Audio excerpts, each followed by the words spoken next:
अपने ससुरे पतोहिया नाई हरवा कमाने लोभेना भौराया मोर अंगनवा कमाने लोभेना।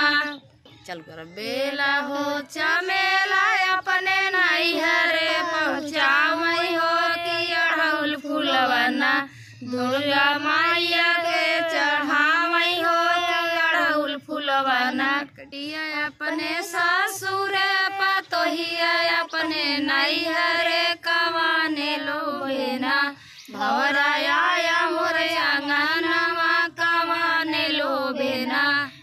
हो चमेला भेजई अपने नाई हरवा की अड़हुल फूलवना शीतला माई के चढ़ावई हो कि अड़हुल फूलवना। रे पतोहिया अपने ससुरे की लोभेना भौराया मोर अंगनवा कमाने लोभेना।